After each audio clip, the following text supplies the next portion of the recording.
सम्मत नहीं है। मुझको जानकारी भी नहीं थी कि कैकेयी माँ ने क्या गेम खेला है। और जब बहुत कृष्ण भर जी खाए, मेरे ऊपर शंका लोग कर रहे हैं कि मेरा इसमें वो है, क्या क्या है, सहमति है, सम्मत है मेरा। तब कौशल्या मैया ने यहाँ पर एक श्राप दिया है। एक ये श्राप को जरा भाई बहनों कान खोल के सुन लो। ये श्राप कौशल्या का दिया हुआ श्राप। कौशल्या मैंने श्राप दिया,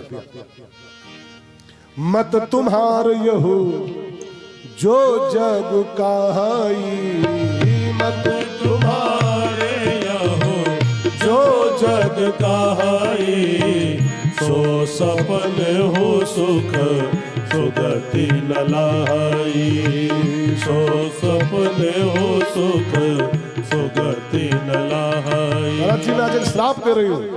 आज तक लोग जो बोले हो, लेकिन आज के बाद संसार में जो व्यक्ति ये बोल देगा धोखे में भी कि जो राम को वनवास हुआ था उस वनवास में भरत जी की सहमति थी, तो वो उस आदमी के खाते से, चाहे वो जो हो, सुख और सिद्धि सब उसके खाते से नील हो जाएगा। न कभी सुख पाएगा न कभी सिद्धि पाएगा। इसलिए भाई बहनों, कभी सपनों की बात मत लाना कि भरत जी की, हालांकि कोई लाता होता नहीं है, लेकिन अगर कोई लाता हो तो सावधान हो जाए। सो सपने हो सुख सुगत ललाई। फिर कौशल्या मैया से भरत जी ने एक वादा किया, माँ अगर मैं रघुवंश का आदमी हूँ और अगर मैंने रघुवंश का अन्न खाया है और सरजू का पानी पिया है, तो मैं ये कसम और खा रहा हूँ आपके सामने, मैं आपको अति शीघ्र बहुत जल्दी राम के पास लेके चलूंगा। हम सब राम के पास चलेंगे, राम को मनाएंगे, राम को समझाएंगे, और जैसे बनेगा पांव पड़ जाएंगे, राम जी को वापस लाएंगे अयोध्या। और जिस गद्दी पर राम को बैठना है उस गद्दी पर राम जी ही बैठेंगे। वशिष्ठ मुनि आए, कहा भैया भरत अब सब काम छोड़ो, ये सब बातें बाद की हैं, पहले बुढ़ऊ परे हैं तेल में बोरे हुए, तो निपटाओ पहले। पहले जरूरी काम वो है कि नहीं जरूरी, पहले ये सब बातें बाद की हैं। तुम्हारे पिताजी वो नाम तेलम बोरे पर है, पखवाड़ा भर सकता। तब वशिष्ठ जी यही तो समझा। अब साफ साफ नहीं बोले थे, हम बोल रहे हैं अपनी ओर से। तात हृदय धीरज धरहु, बेटा ये सब बातें बाद की हैं। गद्दी कौन बैठेगा, कब चलेंगे, कहाँ चलेंगे, सब बातें बाद की हैं। करौ सो अवसर आज, करौ जो अवसर आज जो करना है वो पहले निपटाओ। उठे भरत गुरु बचन सुनी, करन कहो सब साज। और फिर नप तनु वेद, महाराज जी की डेड बॉडी को 9 बजे से निकाला गया।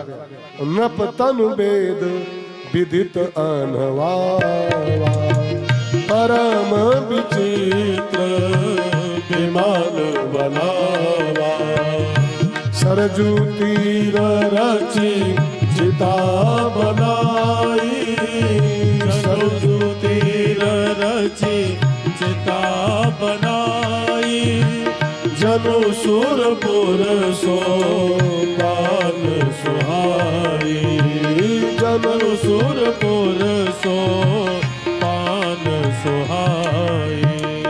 यही विधिता क्रिया सब कीनी, यही विदिता क्रिया सब कीनी, विधिवत भाई तिलांजल देनी, विधिवत न्यायी तिलांजल देनी।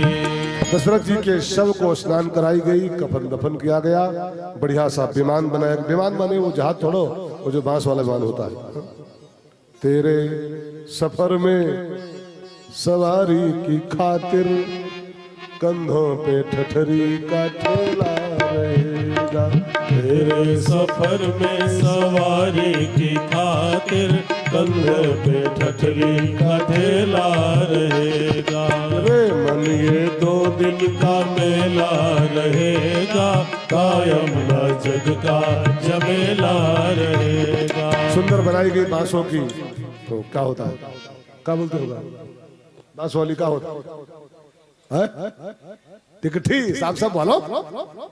हाँ, टिकठी, टिकठी बनाई गई, महाराज जी के ऊपर सवार किया गया, और सरजू के तीर, सुंदर चंदन की लकड़ियों की चिता बनाई गई। और जैसे विध दाह क्रिया सब की नहीं, जैसे दाह होता है वैसे सब दाह संस्कार हुआ।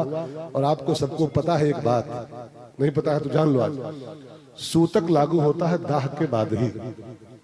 मरा कोई कबहू होए, लेकिन सूतक तो मुखाग्नि के बाद ही लगता है, कपाल क्रिया के बाद।